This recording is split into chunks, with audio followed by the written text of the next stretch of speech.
We're going to begin by asking and answering 3 specific questions.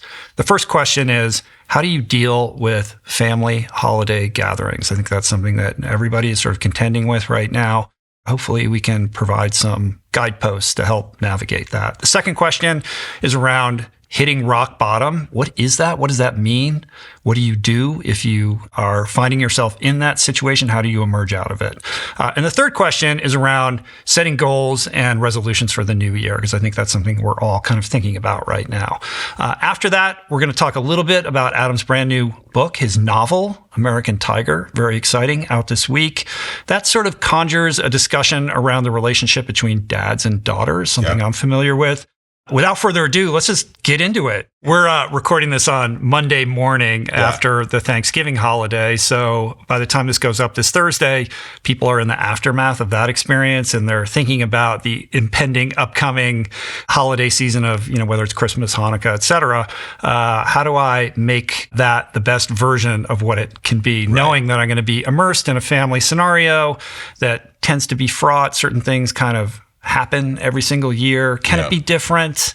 And how can I take care of myself in the midst of all of this? And I think the first thing is that you need to go in with a plan. You can't just roll the dice and hope for the best and think, well, maybe it'll be different this time, even though every single year it's kind of exactly the same. It's a carbon copy of what happened the year prior.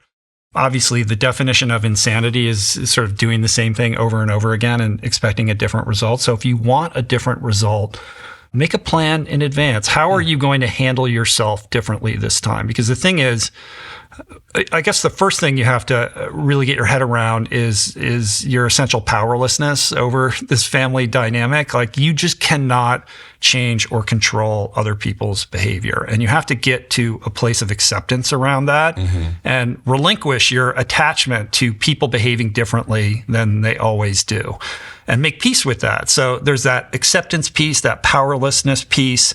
And in terms of the plan, I think that begins with staying out of expectations around other people's behaviors, like this expectation that they are going to behave differently, and making the plan really about controlling the controllables. And there are only a very few things that you actually can control, which is your behavior and your either response or reaction to what's happening around you. So it really boils down to you. And I think we all go into these family dynamics thinking about the other people, like, I hope they don't do this, or I hope they don't do that, or if they say that, then, it's all going to go crazy. And it's very extrinsically focused rather than, accepting the reality that the only thing that you have power over is yourself, right? So the plan has to be around like self-care. It has to be very self-focused. All you can do is alter your own behavior, how you act. And so that really has to be the focus. In the context of all of that, I think you need to set boundaries. Just because you're going into a family scenario doesn't mean that you have to be available all the time, or just be a sponge for everybody else's, behavior that tends to, enervate you.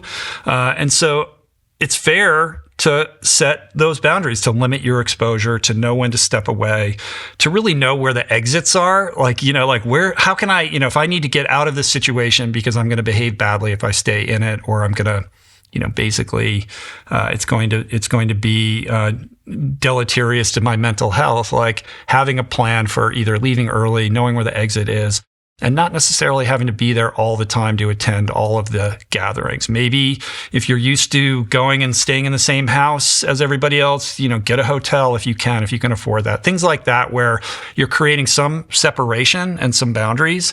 And that can be scary if you have a habit or a practice of always doing things a certain way, because that might ruffle some feathers. Well, yeah, for people in your family. You could get resistance. Yeah, then they'll, oh, you're going to do that, blah, blah, blah. But it's like, you have to really stand in your strength with that and let people react how they're going to react, and you only not have to do try it to control that. You do it once, then every year you're the hotel guy. That's okay. Let people be mad or whatever. It's really about like how you're comporting yourself. Yes. Make sure you're exercising, make sure you're taking that moment in the morning for meditation, get good sleep, like have a breath work practice so that you can keep yourself calm. Because I think the superpower throughout this whole dynamic is neutrality, like extreme equanimity. That is the goal. That is the superpower. No matter what is happening around you, can you remain calm, neutral, and equanimous and non-reactive? The meditation, the sleep, the exercise, all of these things buy you that just extra little moment where you can pause before reacting so that you can respond more consciously.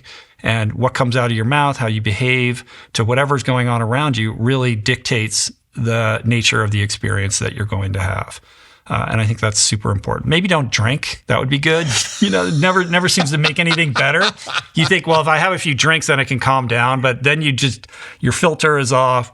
You end up saying the thing you wish you didn't say, and that just sets a chain reaction off of all kinds of insanity. So it's really about your relationship with yourself.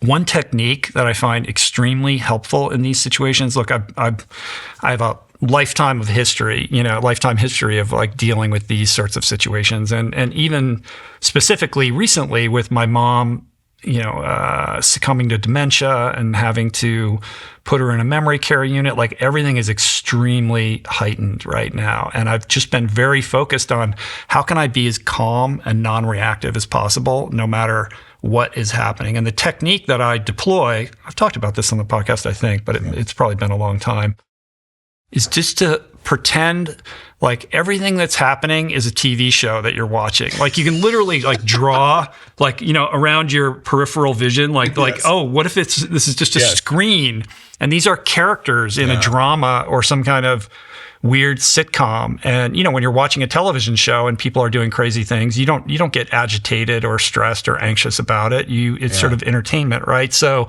can you adopt that stance where you feel like, oh, these are characters in a show that I'm watching and I have a choice. Like I don't need to react to this or personalize everything because people are just behaving as they always have and they're going to do what they're going to do. And so it's really just up to you how you're going to interact with all of that. The second thing that I would suggest is when you're in that moment of agitation is to remind yourself, this is something Julie tells me all the time that's very helpful to me. Everybody is right from their perspective. So based upon their lived experience, their information silo, their friend group, whatever it is, their worldview that you disagree with is informed by their personal set of experiences. And had you lived, their life, you would probably see the world the way they do. And so understanding that everybody is right from their own perspective helps to depersonalize it as well. And just allow them their experience, allow them their opinion. You don't have to correct it. You don't have to tell them why they're wrong. You don't have to prove a point. And you certainly don't have to win an argument. I mean, if there's anything to be gleaned from these experiences, if you have a history of them, is that that's pointless. Like there is no winning in this situation, but there is an opportunity to be compassionate, and I think when you struggle to be in that state of neutrality, like just trying to find a way to be compassionate to these people that you love. And part of why it's so heightened is because you do care for these people, right? It's the love that is the flip side of the anger and the resentment. Like all of those things are informed by each other. And so adopting this sort of wall of pleasantry and just, letting it all wash over you like a waterfall, and being non-reactive and being neutral and being compassionate, I think is really the goal here. And these are all obviously things that are easier said than achieved. And that's why it's a practice. And this is why, this is one of the reasons why meditation is such a crucial tool. Mindfulness practices, breath work, all of these things that can ground you in the present moment and fundamentally lead you to live a more non-reactive life. So disabusing yourself of the idea that you can control other people, allowing them to have their experience, understanding that they're right from their perspective, trying to find some kernel of compassion and focusing on that, being non-reactive, and just adopting this neutral stance. It's like being a lighthouse. Like we've talked about this, Adam, like just stand in your strength and, emit your beam and be completely detached from whether or not anybody responds to that beam or needs it. And no matter what is going on around you, no matter how tumultuous the sea is, like you remain unmoved in the midst of it. That's what I try to do in my family now is I always talk about like finding cruising altitude.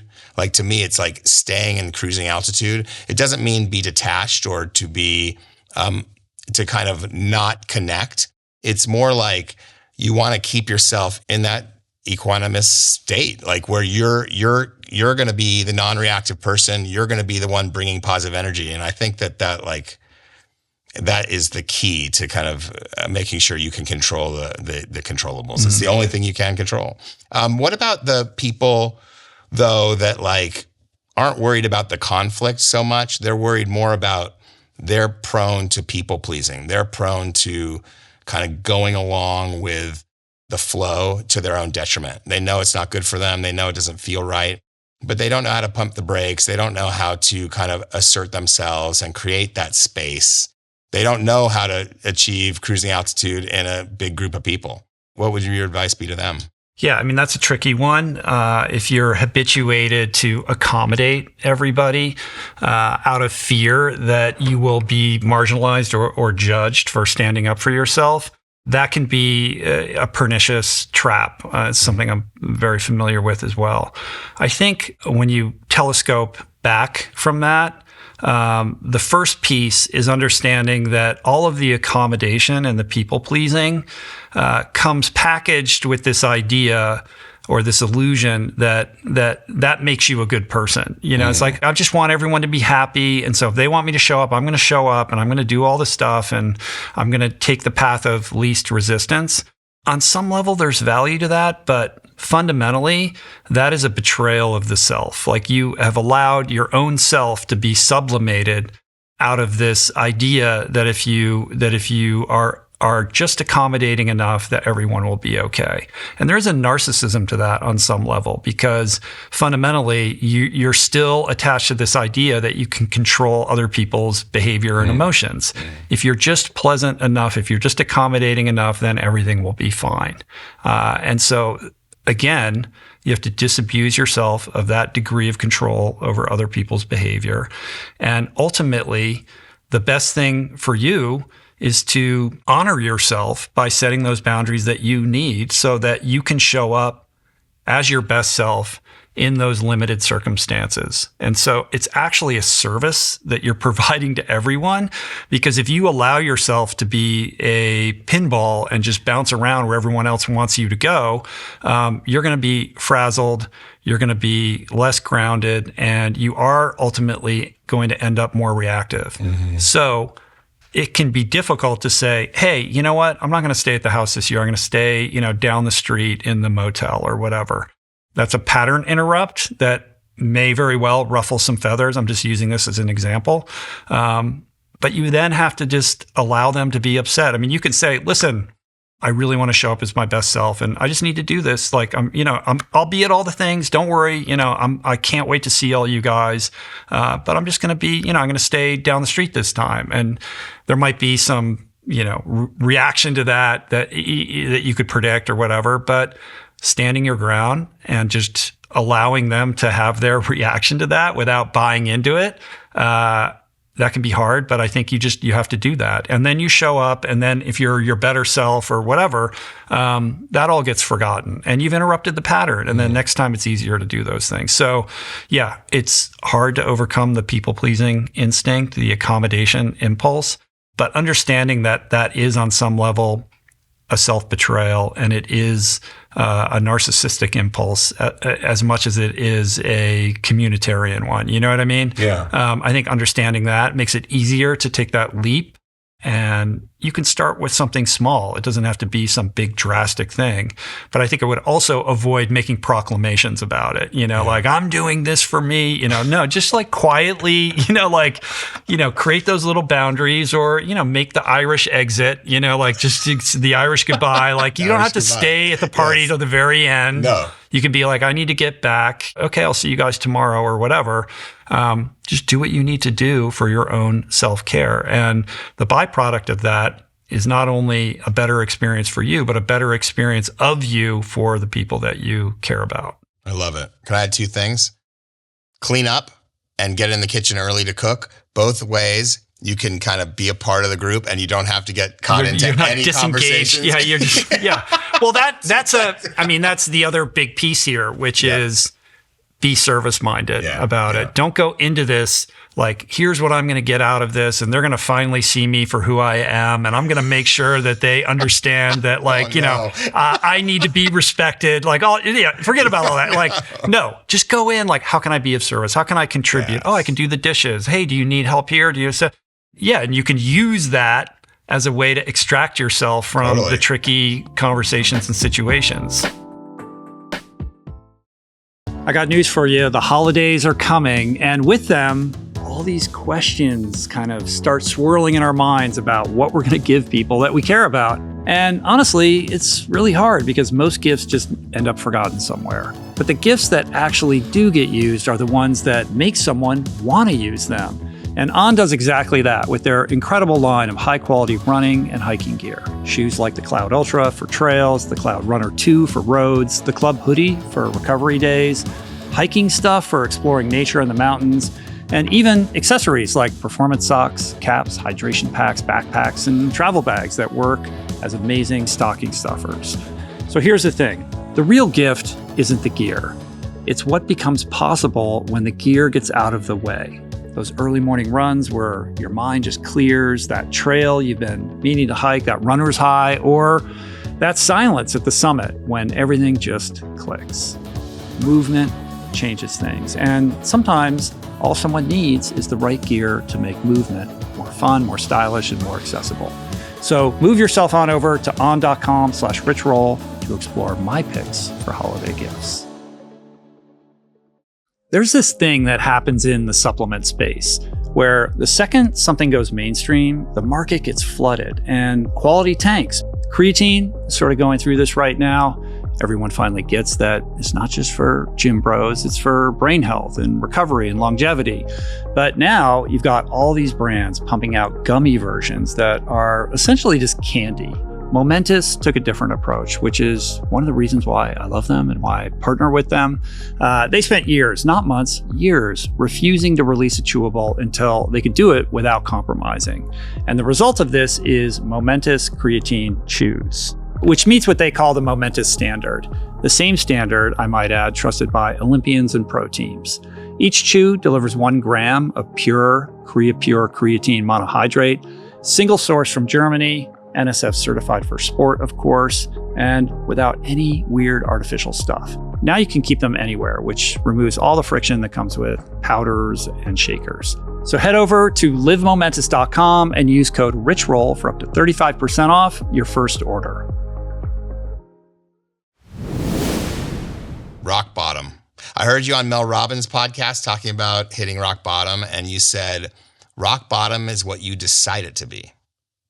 How do you explain that? I always thought of it as kind of the place you wound up and it was really truly the end. But I know that you and I have discussed it a bit. How would you explain kind of this gradient rock bottom the way you see it? Yeah, I mean, rock bottom is a phrase from the world of recovery. And it basically means that moment when you're sick and tired of being sick and tired and you're finally ready to, give up what you've been doing and try something different. And I think there is this idea that rock bottom is an objective event that is defined by external circumstances, like when you get fired or you become homeless or name your whatever, right? Like that it is this objective thing that happens when suddenly you wake up and you realize like you have to change your life. And that's not really what rock bottom is. Rock bottom is a subjective experience that is defined by this sudden surge of willingness to do things differently than you have before. And, you and I have talked about willingness before, willingness as this sort of, force of the universe that descends when it wants to. It's not something you can just decide to have. But rock bottom is the defining aspect of rock bottom is that it announces the arrival of willingness that you didn't have prior. It's not a one size fits all thing. It's a decision, not a disaster. And it's this incredible lever or launch pad for transformation, because with that willingness, you then have this sudden swell of energy to make changes that previously you were unwilling to. So rock bottom is a moment of taking responsibility. It's a decision and it's a lever for transformation. And if you think of it as an elevator, as a metaphor, like if your life is going in the wrong direction, like your elevator is going down, it could be drinking, it could be anything, right? At any moment, you can step off the elevator. You don't have to go all the way to the ground, wait until it falls all the way to the bottom and hits the bottom, right? You have that opportunity to step off. But rock bottom is really, before it hits the bottom, that moment when you decide, okay, now's the time to step off, because that elevator can always go lower. Like just because you've hit rock bottom doesn't mean that there isn't a lower moment for you. And so you see, for example, it's mythologized though as the absolute right. Like this is the absolute bottom, and it never is. It could always be worse, right? And so what you see, for example, in AA are like they call them low bottom drunks. Like these are people that are. I mean, dude, it was so bad and dark. You know what I mean? Yeah, it's just like back alley. It was just it was rough. You know what I mean? And you're like, wow, okay, well they finally turned it around, amazing. Right. And then you have teenagers who at like 17 get sober, where, like their life just wasn't that calamitous. They just had their own rock bottom moment where they realized like, I can't live this way anymore. And, well in advance of their life going completely sideways, like make that decision and course correct. So yes, it is a subjective experience, but fundamentally the way I define rock bottom is it's that moment when the pain of your circumstances exceeds the fear of finally doing something different. Again, meaning that rock bottom is when you find willingness, which gives you the power to do things you previously couldn't or wouldn't. And in my own personal experience, I had much lower moments than the day that I decided to check myself into a treatment center. The only difference being that day was the day that I was suddenly willing to do what the day before I wasn't. It's defined by this decision that you make, this decision empowered by willingness. But rock bottom, we also look at it as a negative, right? Oh my God, he hit rock bottom, like how terrible. But these things are gifts, because when you hit your subjective rock bottom and you're graced with that level of willingness to do something otherwise you wouldn't, that is this incredible lever for change and transformation. And I think you don't have to be some like gutter drunk to have a rock bottom. I mean, I think everybody in life has rock bottom moments. I don't think you can escape life without them.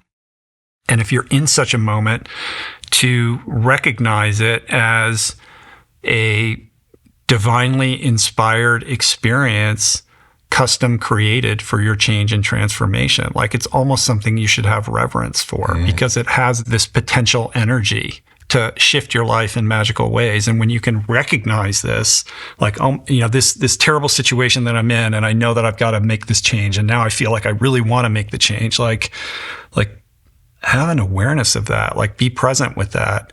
Because I just know in my own experience, like my various rock bottoms, when I look back on them, they're such gifts, because they course corrected my life and set me on different trajectories that I would have never explored had I not been in those painful experiences.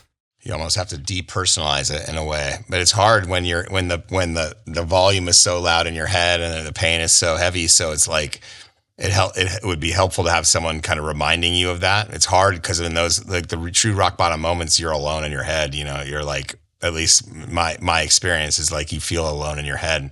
And so how do you depersonalize it and turn down that volume and remember to like have reverence for this thing that is so painful at that time? You know, it's an interesting balance. I mean, it's very difficult. You know, when you are in that much pain, you're paralyzed. Like the idea that like, oh, this is the moment where you're going to change and you're going to be all motivated and inspired is delusional, right? Like you're completely hamstrung and paralyzed because it is, if it truly is like your subjective rock bottom, like you can't see your way out of it. No. So the lived experience of it is very disorienting. It's only in retrospect when you can actually see the merit of the whole thing, of the whole enterprise, because there is a hopelessness that kind of descends upon you. That is the flip side of the willingness, I think.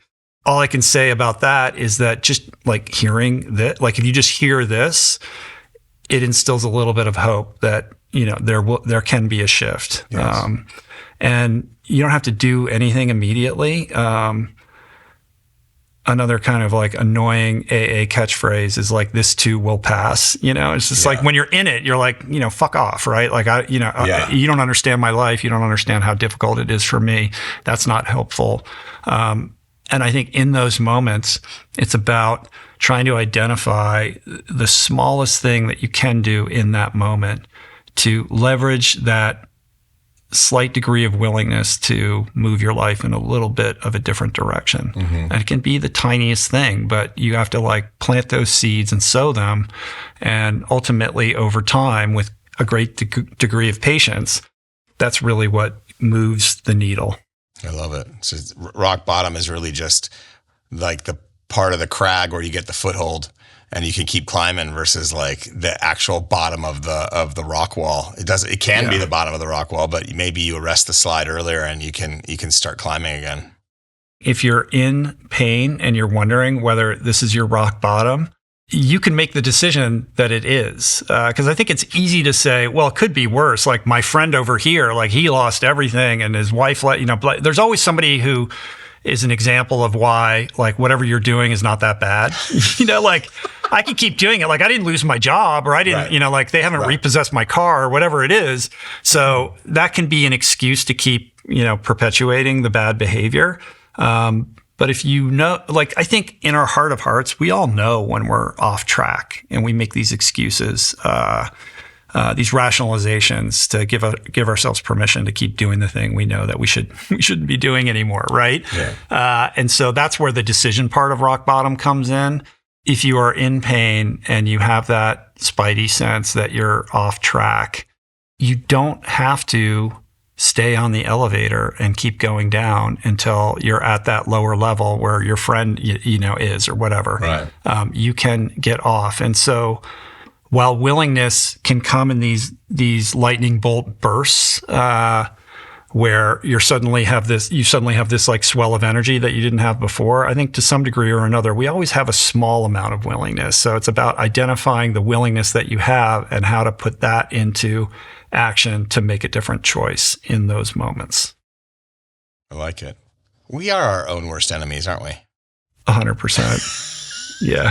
Good to know. Just remember that. This is the human condition, is it not? We are. Yes. This is it. We have great degree of clarity when it comes to other people's behavior and what they should be doing differently. Yes. And when it comes to ourselves, we are just unbelievably myopic. We see almost nothing. Yeah. It's interesting.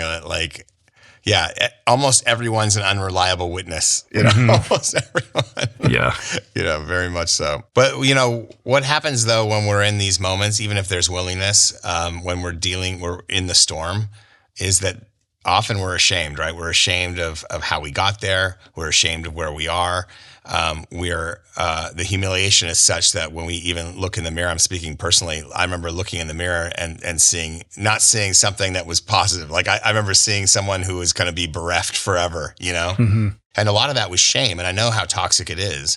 How do you recommend people kind of turn the dial down on the shame? You know, like how do you get to the point where willingness is louder than the shame? Yeah, that's a great question. I mean, I think that is the common experience, right? We're so embarrassed. We're so ashamed of our behavior.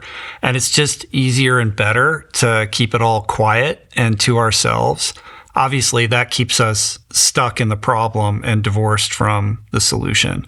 These are all socially constructed ideas, though. Like the shame and the embarrassment are a function of social constructs that threaten our standing within our group, right? Within our community, within our village, right? And if people really knew like what I was like I would get exiled, right? So I can't tell anyone, and I'm going to try to figure this out, by myself quietly, or I'll just continue to hide from everybody. But all of these things are at cross purposes with the solution. And I think the way forward here is to understand that shame can't survive the light. Like shame thrives in darkness. Like it wants you isolated and alone. It wants that secret locked up, because once it's exposed, shame can't withstand sunlight, right? And as scary as it can be to raise your hand and ask for help or find somebody to talk to, that really is the solution to disabuse you of the shame and the embarrassment that keeps you rooted in the problem. And so my suggestion is to find somebody that you trust, that you can talk to. That could be a therapist. It can be, a grandfather or an uncle. It can be, it could be a stranger, it could be a 12-step meeting. There's many, many different, modalities and avenues to explore with that. But I think you have got to find somebody that you can communicate with and that you can open up to honestly. And that's the first piece. Like there is a catharsis when you finally say out loud this thing that you're afraid to say to another person, and you have that experience of thinking that person is going to shun you or judge you. And then when they accept you or they respond to what you share with them with compassion, that is a first step towards emerging out of the shame spiral that keeps you stuck in the problem. And once you have a confidant, then you have an accountability partner, and you can begin the process of constructing a path, out of that hole that you've dug for yourself. I like that. That's good. I have so many examples of this. We almost had our house foreclosed on. I've had cars repossessed. I've had my credit destroyed. Like financially, so many things to be embarrassed about and ashamed about as a grown ass man. And in the addiction recovery context, countless examples of this. I mean, I remember relapsing in Hawaii after, I think I had 13 years of sobriety at the time.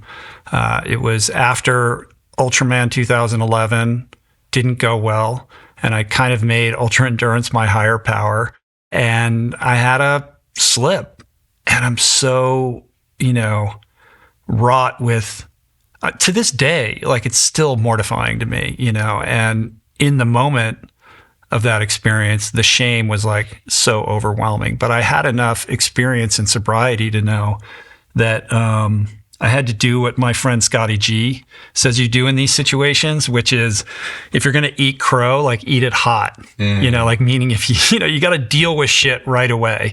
And thanks to my family and Tyler, who's here today, I was in an AA meeting the same day as the relapse that evening, and I had to pick up the phone and call my people in recovery and tell them exactly what had happened, which was a very ego deflating thing to do as somebody who was sort of considered himself somebody with a lot of experience in sobriety who could go to the rooms and, always knew the right thing to say.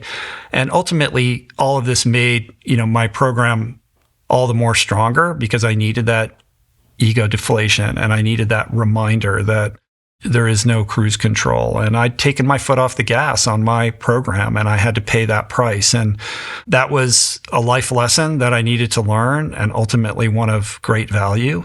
But I was only able to course correct because I was willing to pick up the phone and deal with the shame the shame emotions, right? By like just exposing them to the light as quickly as I could. So I think that would be, one example of that. I mean, that was all heightened by the fact that I already turned in my manuscript for Finding Ultra, which was this story of like addiction and recovery. And I couldn't make any changes to it. And here I had, and then here I relapsed, it was just like, I was so completely just laid out from that experience. It's almost like something an enemy would do to you. Right. Yeah. Like, what is that called? Oppo. Yeah. Like opposition research or your opposition came strong. No, yeah. Came strong.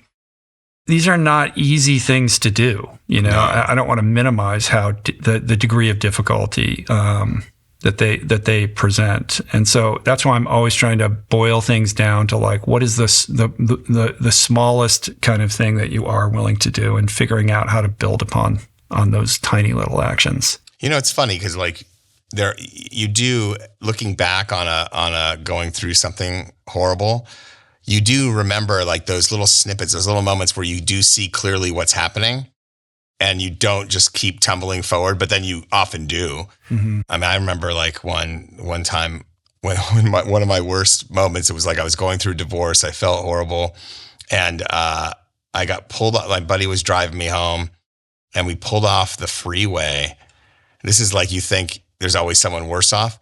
We pull off the freeway, and there's a guy panhandling, like a guy's wasted, who knows on what, high or drunk. And he's like panhandling. And he kind of looks at me, sees me, and he peers into me, and he goes, "It'll be okay, bro." Yeah. And that's what I knew. I wasn't carrying it well. I was not carrying this divorce well. But like that moment didn't shift anything for me, but it could have been. It could have been one of those moments where you're like, wait a second, it's not as bad as I think it is. But it didn't really do it. But like, it's just wanted to share one of my rock bottom. I guess it wasn't rock bottom. I still had to tumble a little bit, but when I think of my, kind of descents into darkness over the years, the rock bottom moments are not the darkest, most dire moments. Right. I like, speaking of divorce, like I had a marriage that ended on the honeymoon, and then I had to come back and like deal with the aftermath of that. Like I was so deeply, and then and that was before I got sober, and I had to continue drinking for, I can't remember how long, like 6 or 8 months or whatever, because I was so emotionally debilitated by that there was even though that was really like the nadir of like my career in alcoholism, I had to continue to drink until I had gotten over the immediate aftermath of that before I could kind of contend with the problem that created it in the first place. Well, speaking of kind of getting better and kind of building back, we're almost to the point where resolutions are being hatched. Maybe they're already being hatched. And so the question, this third question is kind of around, how do you think about New Year's resolutions? What are some of the tools that you use kind of going into a new year? And if you have any goals for 2026? Yeah.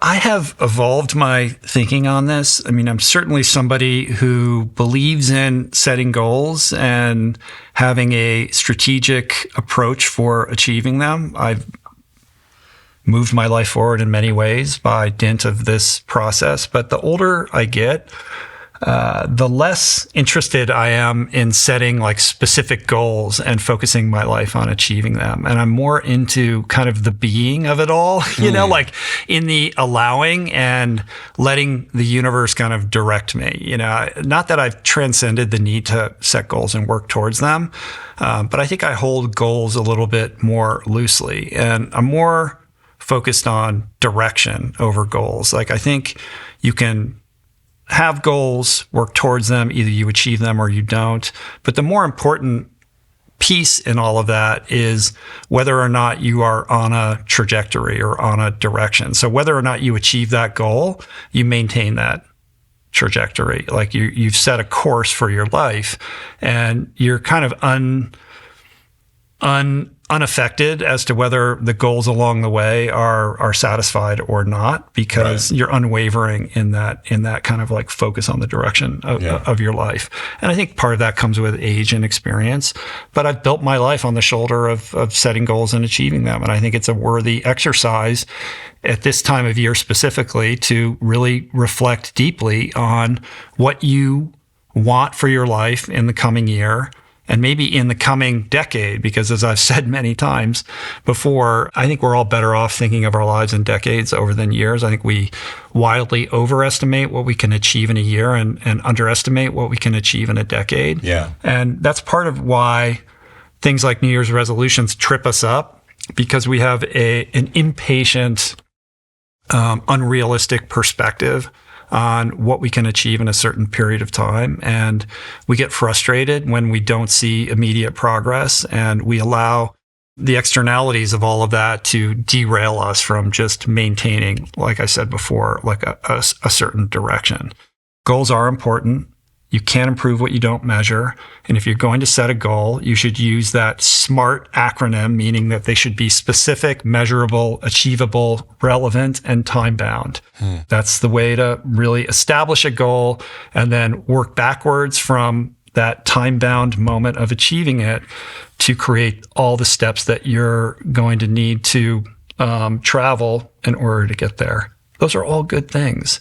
But I think what most people don't do is reflect deeply enough on the goal that they're setting for themselves. I think we set goals reflexively. Oh, I want to lose a little weight. Oh, I want to run a marathon. Or, oh, I want to make this amount of money, or whatever it is. Like, whether those are impulsed by the culture or our friend group, I don't know that we spend enough time doing the interior work to try to really uncover the best goal for ourselves. And that's really a function of how invested you are in having an interior life, right? So that comes with age and experience also. And there's nothing wrong with setting a reflexive goal and achieving it, because anytime you achieve a goal, you're going to engender more self-esteem for yourself, and that's going to empower you to set more ambitious goals. And there's a self-perpetuating aspect to all of this.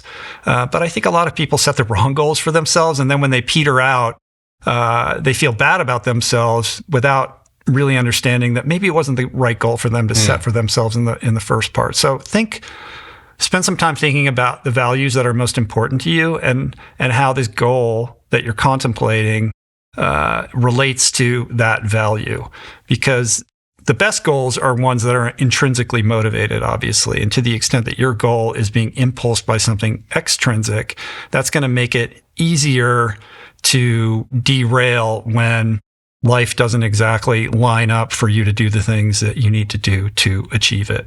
Or if you achieve it and then afterwards you feel like, wait, I don't feel any different. Yeah, right? Yeah, exactly. Yeah. If you think this goal, especially if it's a material goal, is going to, heal that inner child or like fill that void in your soul, like you're going to, quickly realize when you achieve it that it doesn't. Yeah. And so, this is that can like precipitate an existential crisis, right? Next thing you know, you wake up at rock bottom. We don't want that. But like setting goals are good. Resolutions are fine. Everyone, I think it's something like 80 or 85% of people abandon them by mid-February. Right. And so why is that? Well, is it the wrong goal? Is it that they were overly ambitious? Is it that it really wasn't tied enough to their values to make it meaningful enough such that when there's friction in life, like you can't show up for it? I mean, there's so many things that play into this. So that's why, again, like I'm always coming back to direction. Like, what is the direction you want your life to go on? And what are the things that you can be doing every single day that are moving your life on that trajectory? That to me is much more important. And it goes back to thinking about your life in decades rather than years. If I don't lose this much weight by this time, or I can't blah, blah, blah, these things become less important when you're like, I didn't like exactly do all the things that I thought that I could in the first 6 months, but like I'm on this path, and every day, like everything in my life took at least a decade, before it started to bear any kind of fruit. And it takes a certain resilience to play the long game. But if your values are aligned with whatever that trajectory is, then it just becomes who you are. And it's less about this burdensome thing that you're always having to move mountains to make time for. Yeah, I like that. It's like, because first of all, the year is an arbitrary concept anyway, right? It's kind of an abstraction.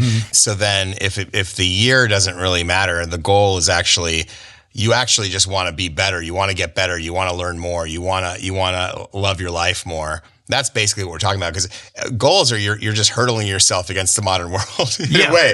It's like this abstraction. You're just trying to, I want to achieve this goal because, I want to see if I can do it. It's like an experiment. And that's right? fine. Yeah. That's good. There's value in that. Yeah. But sometimes if it's like, I'm going to achieve this goal, you're putting blinders on, because every time you decide to pursue a goal, you're saying yes to one thing and you're saying no to other things, right? Like Yes. you have to say no to a lot of stuff to achieve a goal, right? Yeah. And so what can happen is that you're saying no to things that maybe you actually should say yes to. And I think when you have those blinders on, you're so focused that sometimes you can't see the forest for the trees. And the older that I get, it's sort of like, what happens when you hold your goals a little bit more loosely so that you can pivot when needed? Because sometimes I know that in my life, like I've started out on a goal and then I'm like, oh, that's not really what this is about.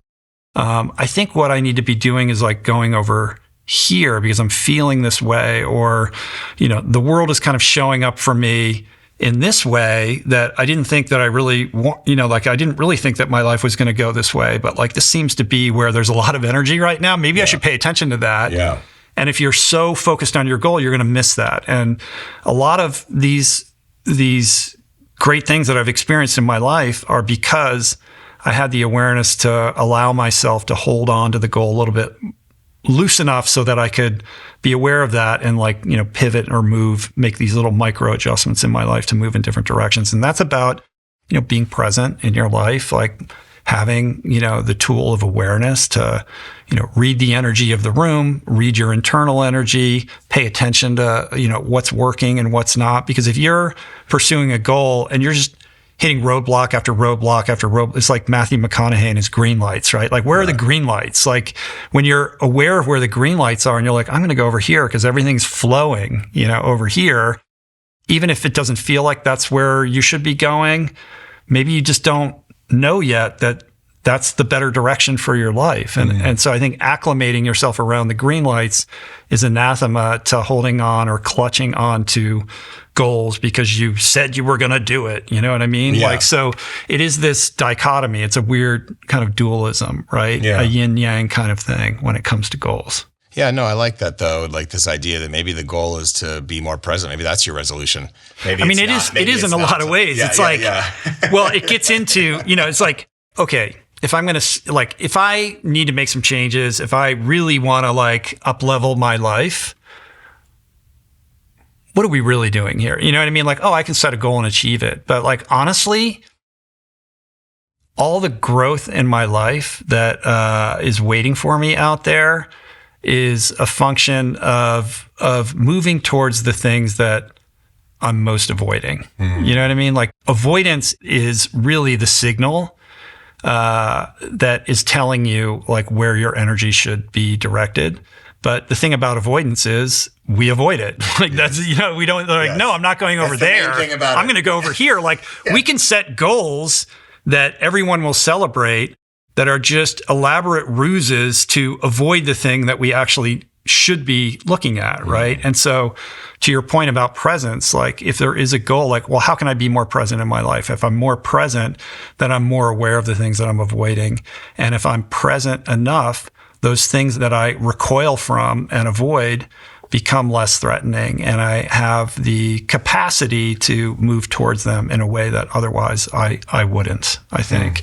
And so, yeah, it's almost an anti-goal. Like, if I'm just present, you're kind of letting go of everything, right? It's sort of like, what if there is no goal and I'm just present with my life and I'm like, and I'm riding the waves of energy and letting life, kind of direct me.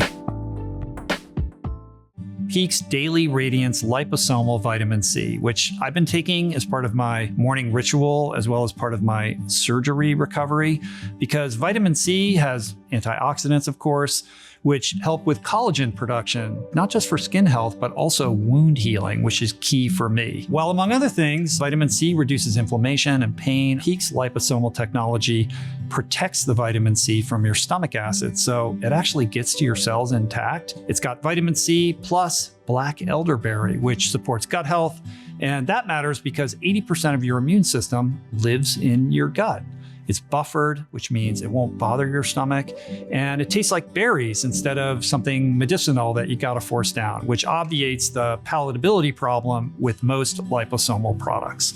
And the single-serve packets make it easy to take with me anywhere I go. So boost your immune system and your glow. Get 20% off for life and explore all of Peak's pure ingredient products at peaklife.com/richroll. That's PIQUE life.com/richroll. You probably know that Rivian makes all-electric trucks and SUVs. Make that the best all-electric trucks and SUVs. But did you know that Rivians actually improve over time through software updates? Through regular over-the-air updates, the technology keeps evolving. New features, improved performance, additional safety features. So your vehicle actually becomes more capable the longer you own it. And knowing RJ, Rivian CEO, I can tell you firsthand that this is a guy who is not into tech for tech's sake.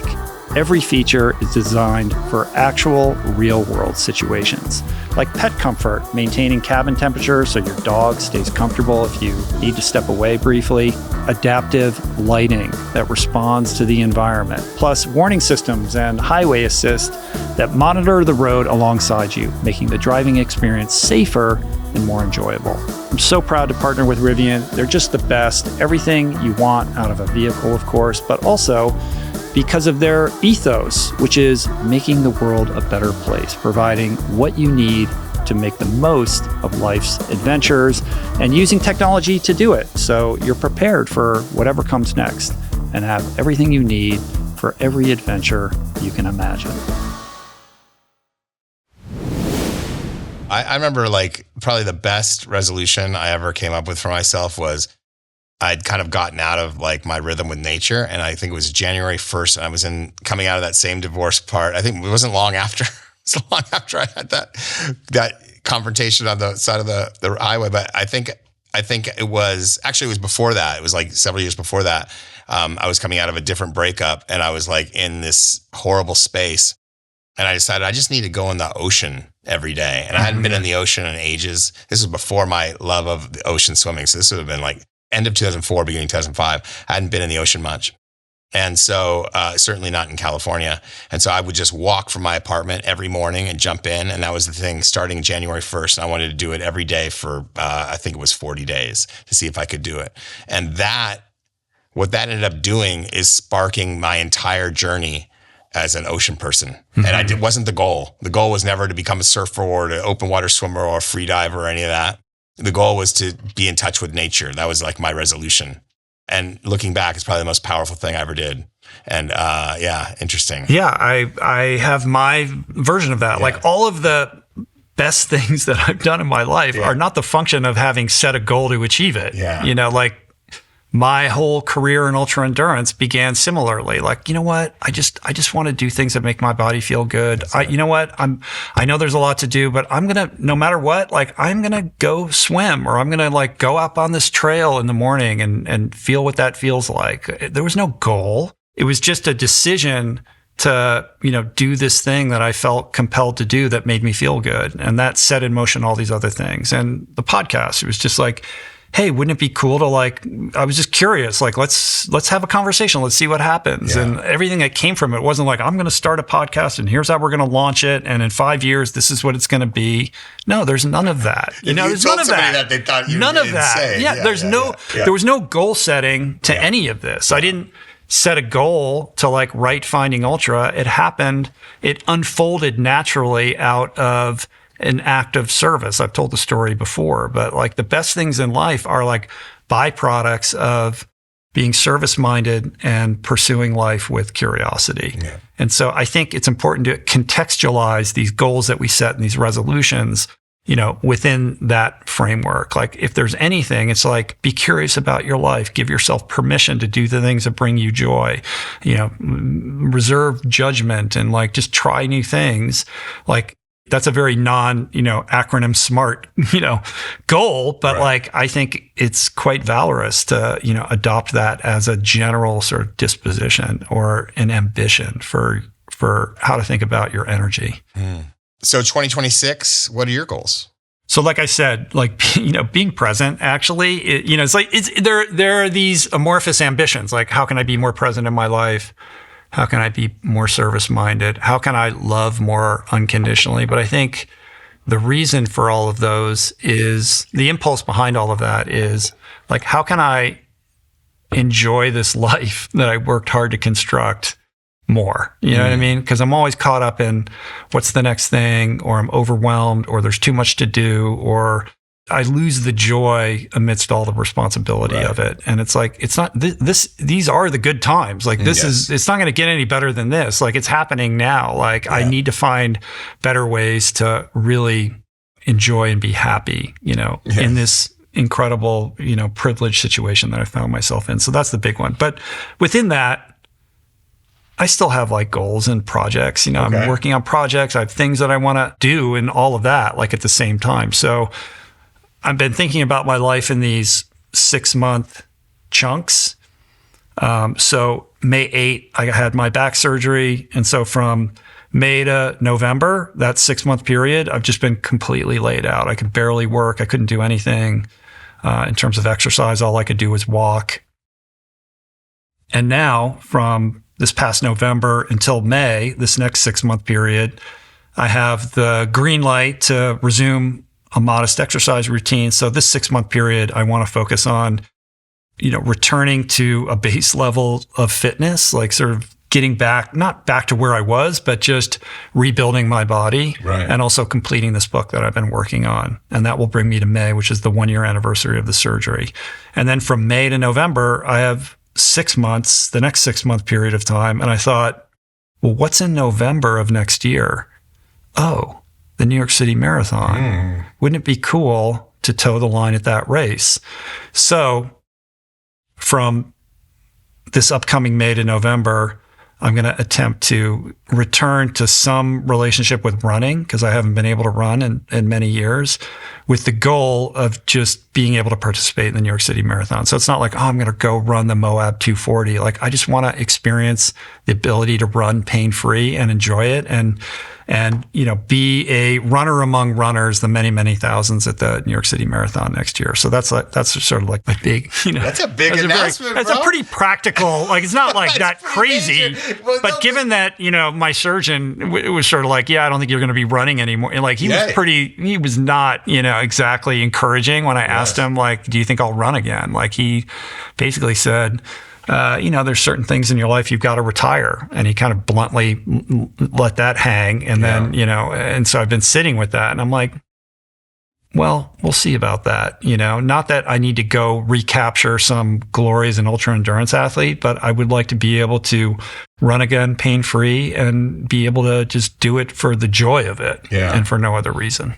Well, I remember I just saw your recent story on the bike. I was already inspired. Like, this idea that New York City Marathon's on your radar is very cool. Well, big announcement. It could be a Tommy Rivs situation where, I'm just going to walk it. I don't know what's going to happen. I don't know what's going to happen. But that'd be cool too. I'm hopeful that I'll be able to run it, but time will tell.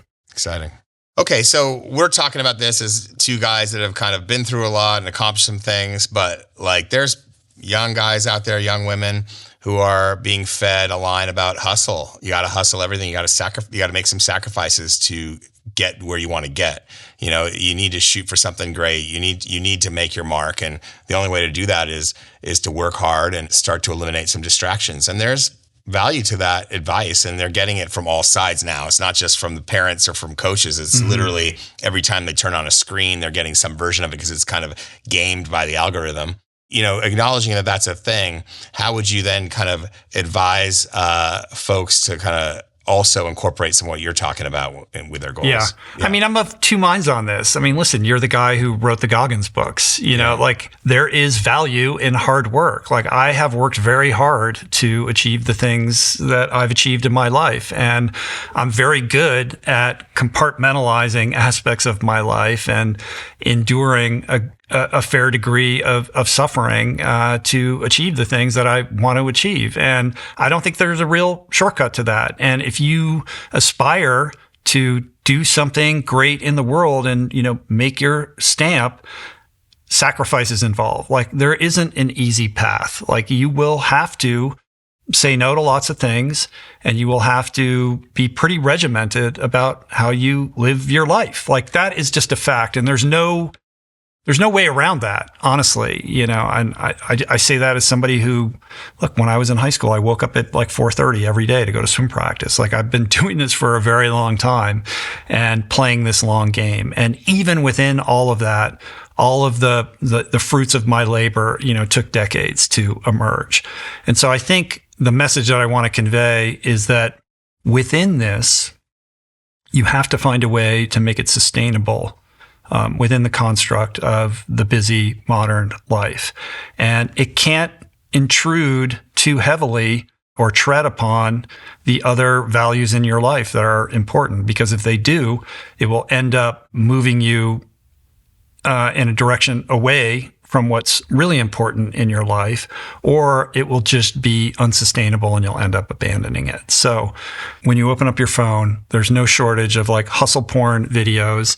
And if you're a young person and you see that, it either inspires you or it makes you feel guilty and bad about yourself. And I would imagine that most people have that experience of feeling bad about themselves because they can't possibly live up to the insane, you know, hustle porn culture that they're constantly being inundated with. And so that's the flip side of this. Like, I think that is doing damage to people, making them feel like if they're not so regimented, you know, down to the, like, first of all, of this is illusion. These people who are making these videos are not living this way, you know, with the exception of maybe, you have David Goggins, you know, it's like nobody else is actually doing this. And so first understand that you are consuming a fictitious world. So these are unreliable narrators. First of all, not everyone's wired for that kind of, some people like David's wired for it, or what, you know, and you can benefit from adopting some of those principles into your life, but they don't have to monopolize everything. And when they do monopolize everything, they end up blinding you to the other aspects of life that are important and that you need in order to live a fulfilling, you know, self-actualized life.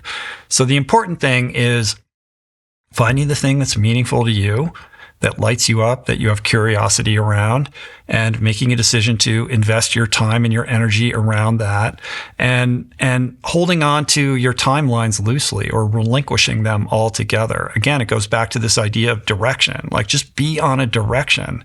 You don't have to set these violent goals and like punish yourself if you can't live up to them, or create some kind of morning routine or daily regimen that is just superhuman and impossible to sustain for longer than 10 days without like falling off the wagon, right? So what can you devote yourself to that gets you excited when you wake up in the morning? Obviously, if it animates you, it's easier to stay in it and stay connected to the direction that you're on. And not everybody, you know, has that. And I think that's another thing that does people a violence. Like, well, I don't have a passion, or like, I don't have that thing that I'm excited to wake up in the morning and go after and like chase.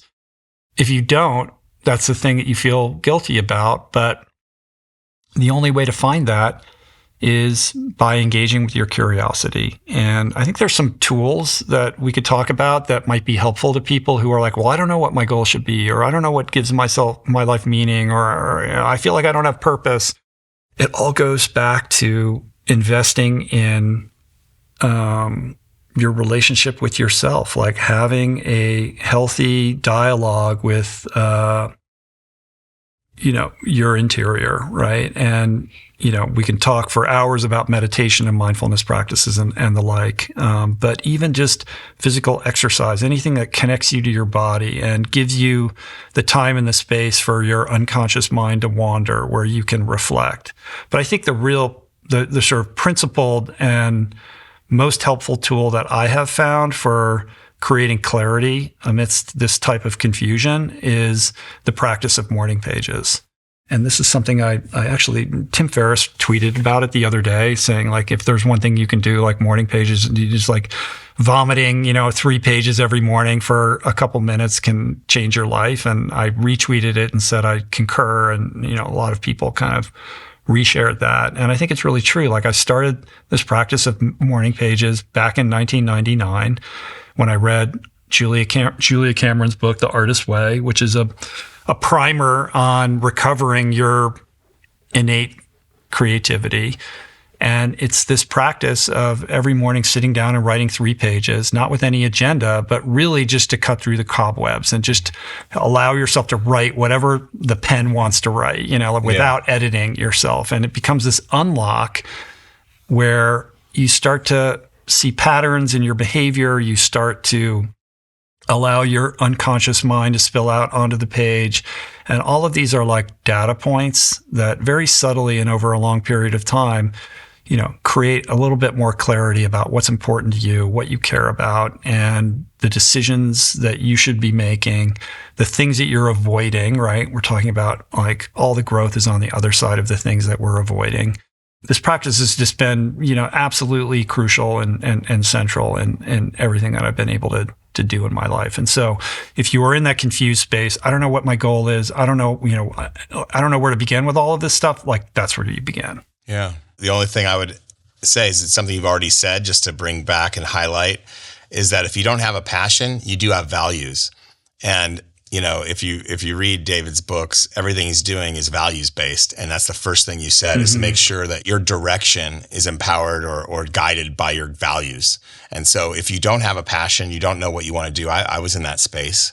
You think of your values first. And the great thing about David's message is it's really one of personal responsibility and discipline. And these are just things that most people lack. They lack in huge amounts, I think, and we can all benefit from taking a little bit more responsibility for our lives and having a little bit more discipline, especially in this distracted world where it's just so easy to, fall into this lullaby of scrolling and Netflix, where everything around you is oriented around creating comfort. Yeah, that's right.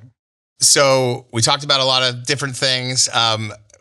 Can we boil it down to a checklist for people who are interested in kind of getting there with their goals, their direction? What are kind of like 4 or 5 things that people can do? So in terms of getting clarity on your goals and really being more certain about the validity of this being the thing that you're going to invest all this time and energy into, self-care is really where it begins and ends. You have to be moving your body. You got to be exercising. You got to be sleeping well. You have to be nourishing your body. You have to be spending time in nature. You have to be with your community of friends who are also going to act as accountability partners. And you got to get that pen to paper and start with that morning pages practice. Do not do it on the computer. This is not, you're not dictating this or you have to literally get a pen and a journal and write it out longhand. So as boring and as mundane as all of those, sort of things sound, like that's really what it's about. And I think being patient, this idea that you're going to get struck by lightning and have this epiphany, or you're going to have some degree of certainty also, is something that I think we allow to do ourselves a violence. It's like what Dr. Ellen Langer always says, like, we ruminate on these decisions, and what we need to do is develop a reflex to action. Instead of worrying about whether you're making the right decision, just make the decision right. Like, you have to change is an action-based affair, right? So if you want to make a change, you have to make these changes and you have to do them decisively. And we get into this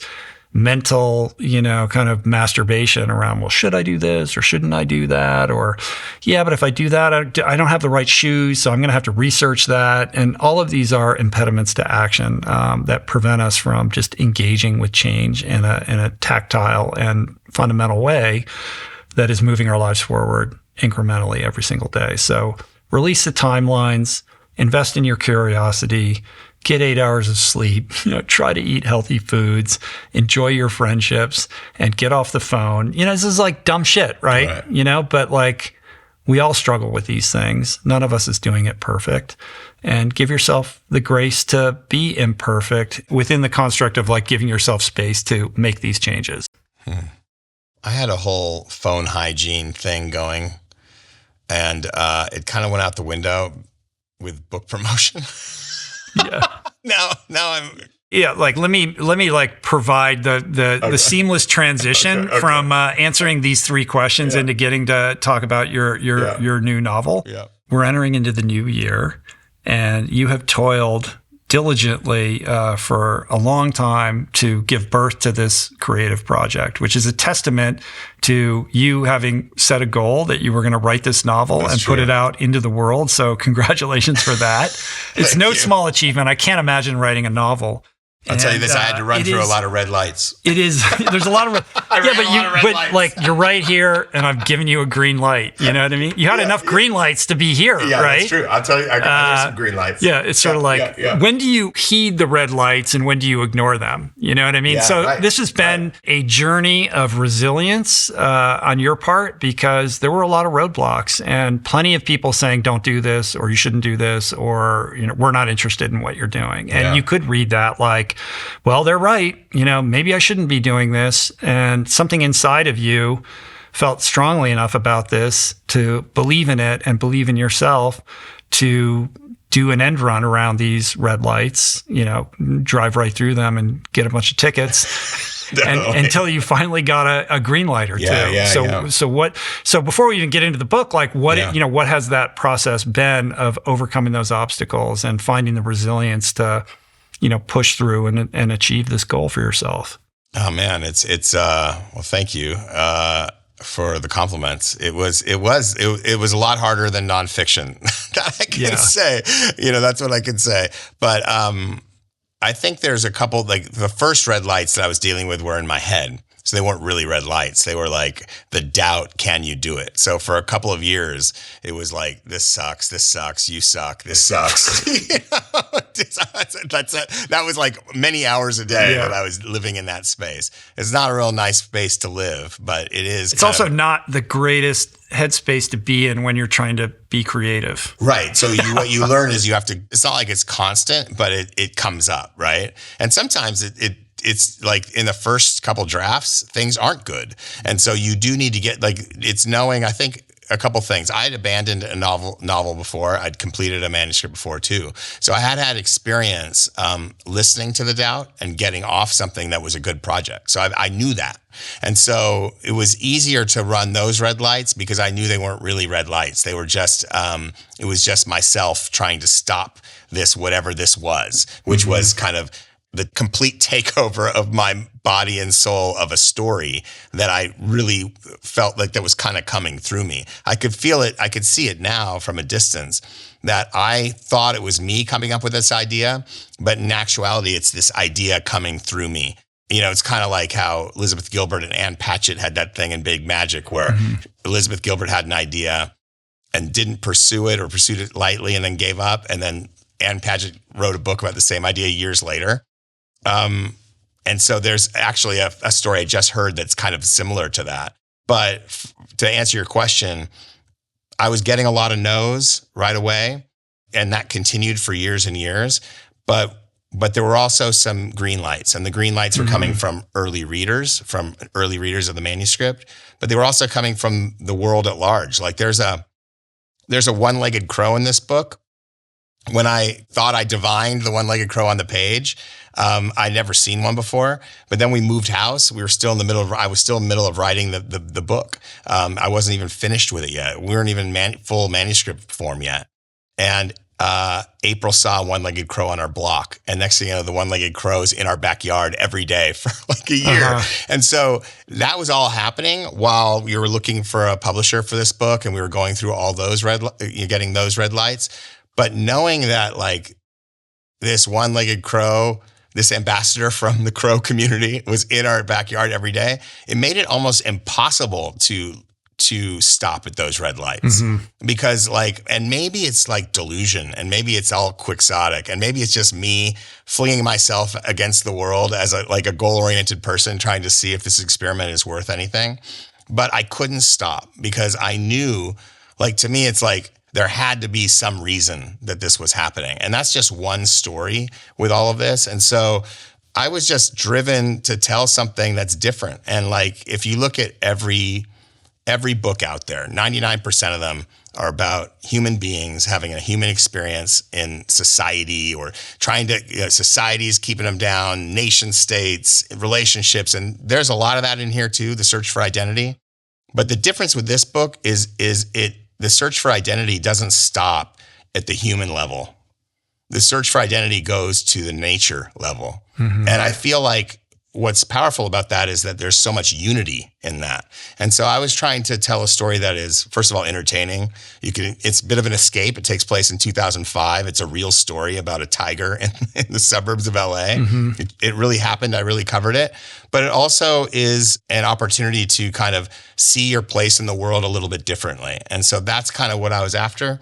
And I feel like I achieved it. And so having written something that I knew was good and getting some green lights that were kind of almost cosmic, I couldn't stop at the red lights.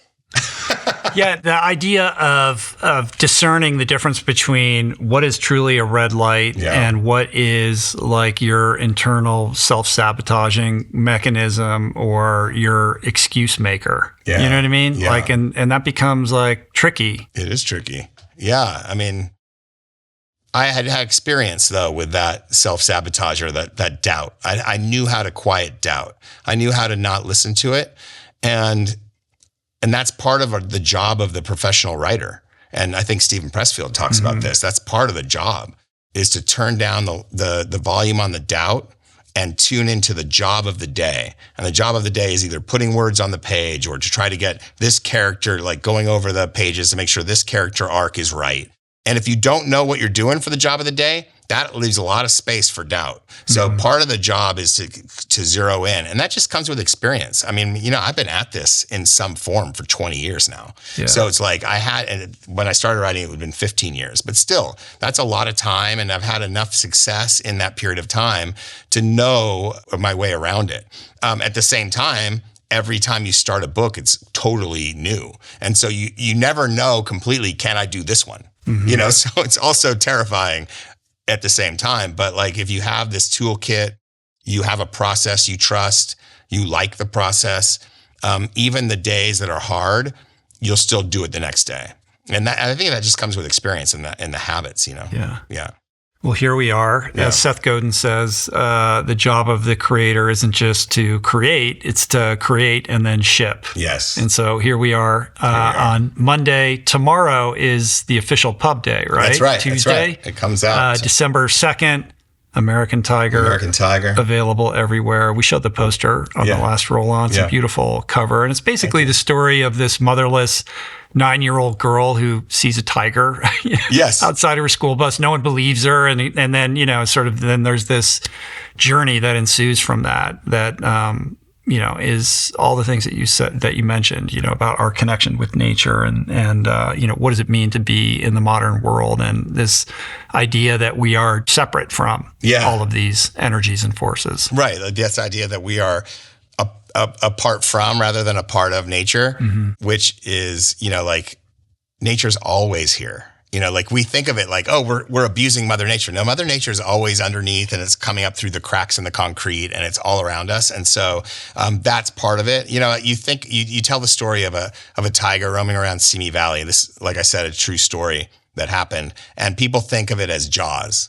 And that's what people first want. Right. They want the story of this tiger killing people. It's going to be a murder. It's going to be a true crime.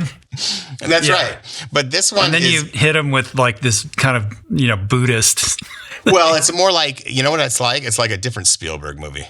But it has Spielberg elements. You have the child with the awe and wonder. That's right. And none of the adults believe the kid. Exactly right. Exactly right. And her father, single dad, is the game warden who ends up being tasked with figuring out is she telling the truth or not, because she has she tells stories.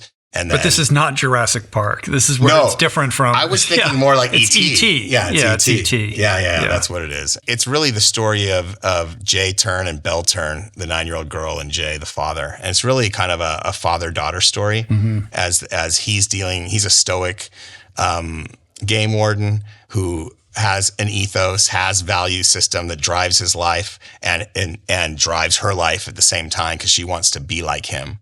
But then they have secrets, like Jay is grieving something and can't bear to talk about it. And that impacts Belle's knowledge of her mother and who she was. And that's what kind of drives her lies in the first place, is trying to figure out, who am I? And so it's her quest for identity and his quest to keep the lid on all the pain. And that becomes the driving force for it. But at the same time, it's also just a story of can you imagine having this precocious 9-year-old daughter? I mean, and 9 is like this crazy age, right? You've raised 2 daughters, or raising, your youngest is still in high school. What was their 9-year-old year like? Do you remember that well? I mean, yeah, that's a great age. That's the waning years of innocence. Where there's a sweetness, and a closeness, that I remember that quickly evaporates when with the onset of puberty. Yes. I think dads and daughters is a very interesting dynamic relationship. And yeah, I have experience with it. I have a 18-year-old daughter and a 21-year-old daughter, soon to be 22. And they are roller coaster rides. There's nothing like the bond that a dad has with the young daughter, at that age, the sweetness, there's just something really special about that. And then it goes haywire for a handful of years, and then it starts to come back around. And I think what makes it interesting is that the dad doesn't quite understand the young female animal, and they're sort of sniffing around each other and curious about each other, but they fundamentally don't understand each other. Yes. You know what I mean? It creates this fascination because both of them are yearning for closeness, but they have different languages and they have different kind of constitutional dispositions that sometimes are a mismatch for each other, which creates a fraught, kind of confusing relationship in which each party is trying to figure out how can I get closer to this person?